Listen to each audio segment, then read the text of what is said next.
Annyeonghaseyo, Yuribun!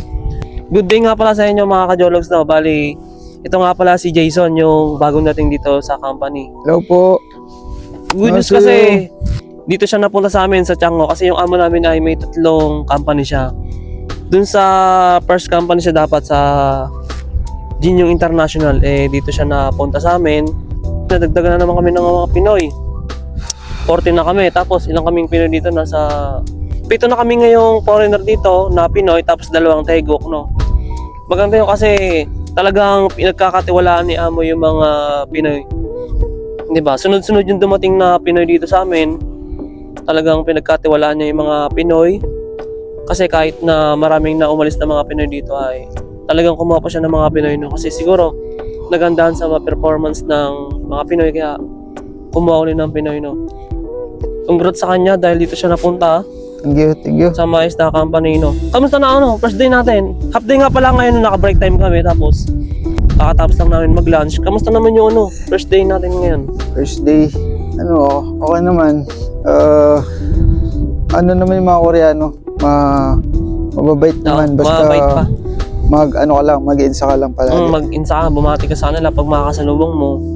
Ganun lang yan para ma-recognize ka nila na yan, magaling kang makisalamuha, hindi lang sa amin, sa mga kapwa namin Pinoy, pati sa ibang mga lahi ng Koreano. Parang na kasi nila yan, parang culture na nila yan dito sa Korea. Everyday yun. Sa ngayon ay wala pa masyadong gawa ang company. Tapos ngayon ay nag-i-inventory kami. Yun. Kasama niya ako, sinasamahan ko siya, tapos ina-assist ko na rin muna siya sa mga dapat na gagawin. Pinahawak ko na rin siya ng machine, medyo kinakamaduhan pa kasi syempre yung makina ay may blade yun, pero safe naman yun, tapos maingay. So magiging basic na lang din sa kanya pagka tumagal-tagal siya, Sa una lang siguro. Good luck sa kanya. Tapos sa pagkain. Pagkain, ayun, yan. Yun sa sa training center na nibago ako, walang lasa talaga na. Pagka dito, masarap naman pala. Kasi iba-iba din may mga putahe nila. Kasi nga pala yung pagkain namin ito is naka-toshirag siya. Kumbaga nasa lunchbox. Yung dinideliver na lang sa amin dito. Kagandahan na rin yun kasi maganda yun na libre yung aming lunch. Talagang makakatipid kami mga EPS dito sa South Korea. Kasi may ganun libreng tanghalian na Kamusta naman ng kisoksa natin? Ayun, swerte kasi sobrang malinis, tsaka kompleto sa gamit. Kompleto yun, tas libre, wala ka talagang babayaran. Talagang comfortable ka. Kahit na wala kaming OT, talagang goods naman yung mga pabahay ni amo rito. Talagang makakatipid kami, wala kaming babayaran. Papasok lang kami, magtatrabaho, gano'n. Sa bahay, pahinga, kompleto, may aircon, may heater. Tapos sa weather, kamusta ang weather dito? Dahil si Jason nga pala ay kasalukuyan winter dito ngayon sa South Korea.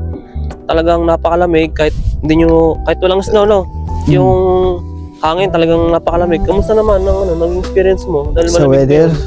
Ayun, medyo nag-a-adjust lang ng konti kasi sa Pilipinas sobrang init sobrang init ngayon doon. Ayun, pagka namin sa airport talagang nanginig yung katawan namin sa pagsalubong nung mga bus. Ganyan din kami kasi dumating din kami. Sa kamay, parang naninigas na nun Good luck sa'yo. Sana si Jason ay sana tumagal din. Nakagaya ko dito ay mag 2 years. 2 years na, kaka 2 years na. Bilis, no? Tapos the rest naman ng mga ibang Pinoy ay nakikita ko sa kanila na tatagal din naman yung iba. Karamihan naman. Sana tumagal din si Jason, Ayun, sa mga nandyan sa Pinas, patuloy lang kayong sumubok. Hanggat maaari, huwag nyo tigilan. Tapos samahan nyo na rin ng ng dasal palagi. Yun ang Ayun lang yung yung parang naging susi sa akin yung walang umpay na dasal kung talaga bibigay din para sa'yo. Tama yun. Ayun. Dapat talaga kasama mo si Lord habang ikay nangangarap, habang gumagawa ka ng way mo para kahit matupad yung pangarap mo, dapat kasama mo rin si Lord. Ginagawa mo sa buhay, sa Kanya para i-bless ka niya. Doon na rin pala natapos ng video nito. Maraming salamat sa nanonood hanggang dulo.